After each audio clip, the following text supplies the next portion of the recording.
Alors, donc de retour pour notre château d'eau.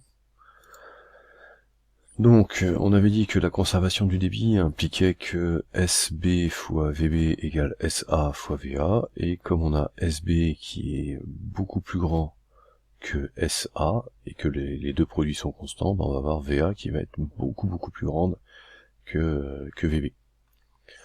Alors VA va pas non plus être super grande, donc comme elle va être beaucoup plus grande que VB, bah, ça veut dire quoi? Ça veut dire que notre VB, lui, il va être pratiquement nul. Bon, alors c'est assez intuitif, hein.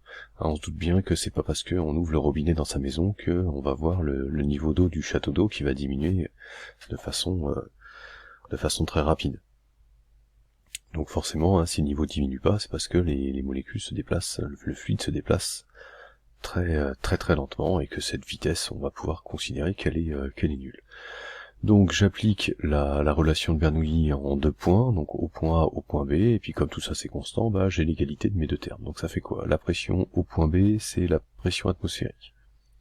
Pardon, là je suis sur le point A. Donc la pression au point A, c'est la pression atmosphérique, on a dit, parce que le fluide il est en contact avec l'atmosphère, donc forcément il y a la pression atmosphérique.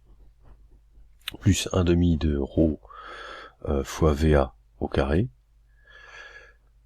plus ρg fois ZA, qui va être égal à ce qu'on a au niveau du point B, donc la pression c'est la pression atmosphérique, parce que là aussi on est en contact avec l'atmosphère, donc on est en équilibre avec l'atmosphère, j'ai égalité des pressions, plus 1/2 de ρ fois VB au carré, plus ρg ZB. Alors les pressions atmosphériques, j'en ai une de chaque côté, hop, je peux simplifier. Au niveau du point A, j'ai choisi ZA comme étant égal à 0, donc ce terme-là il s'en va, il me reste plus que le terme qui dépend de la vitesse VA. 1/2 de ρ fois VA au carré. Au niveau du point B, donc on a simplifié les pressions atmosphériques, la vitesse VB, elle vaut 0, donc hop, ce terme-là il s'en va, et il me reste juste le terme qui dépend de la hauteur du fluide, donc ρ, G, ZB. Donc après il suffit de simplifier par les masses volumiques ρ, hein, la masse volumique du fluide n'intervient pas.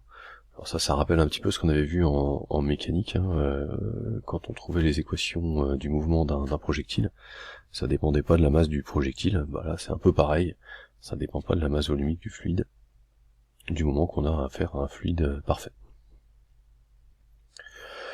Donc on simplifie les ρ, on fait passer le 2 de l'autre côté, et puis on met un petit coup de racine pour se débarrasser du carré. Et quand on fait l'application numérique, on trouve 14 mètres par seconde.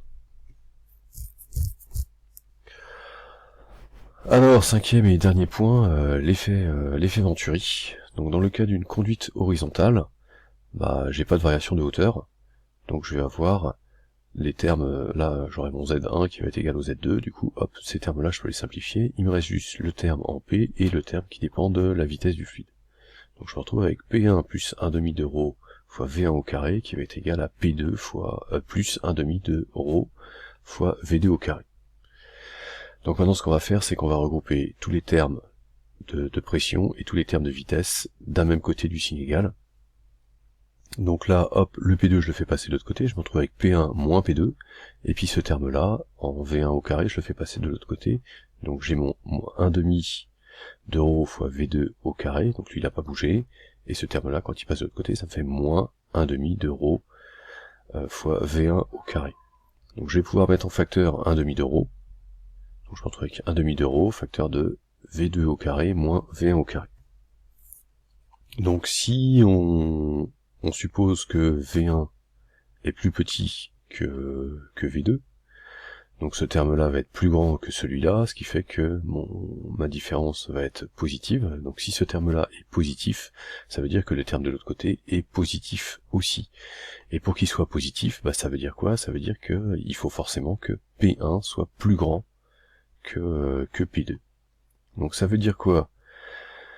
Ça veut dire que plus le fluide va vite au niveau du V2, bah plus sa pression va être faible. V2 est plus grand que V1, par contre, P2 est plus petit que P1. On a vu précédemment, avec la conservation du débit volumique, que la vitesse du fluide, en fait, augmentait quand la canalisation avait une section de plus en plus petite. Donc ça veut dire quoi? Ça veut dire que si j'ai un rétrécissement au niveau de ma canalisation, de ma conduite, quand je vais arriver dans la partie où la conduite a une faible section, le fluide va accélérer, et s'il accélère, sa pression, elle diminue. D'accord? Donc là c'est ce qu'on voit là. Alors c'est représenté avec des colonnes de fluide. En fait, le fluide il soutient une certaine colonne, une certaine hauteur de fluide, et plus la pression est grande, plus il va être capable de soutenir une colonne haute. Hein, c'est le principe du baromètre à mercure par exemple. Donc au point A ici, la colonne elle est plus haute, parce que la pression elle est plus grande. D'accord? Tout simplement parce que la conduite étant plus large, le fluide va moins vite. Alors qu'ici, la conduite s'est rétrécie, la pression, la vitesse a augmenté, et du coup la pression, elle a diminué. Donc c'est aussi ce qui permet d'expliquer la portance sur les ailes d'avion. Hein, le profil d'une aile d'avion est pas symétrique, vous avez le dessous qui est plat, et le dessus qui est bombé. Et comme le dessus est bombé, les molécules qui passent au-dessus, elles doivent accélérer. Elles ont un chemin qui est plus long à parcourir, donc elles doivent le parcourir plus vite pour retrouver les molécules qui, elles, sont passées en dessous de l'aile. Alors pourquoi elles se retrouvent? Parce qu'il peut pas y avoir un vide qui va se créer derrière l'aile d'avion. Donc forcément, elles vont plus vite. Et si elles vont plus vite, la pression, elle diminue. Du coup, je me retrouve avec une pression qui est faible sur le dessus de l'aile, une pression qui est forte sur le dessous.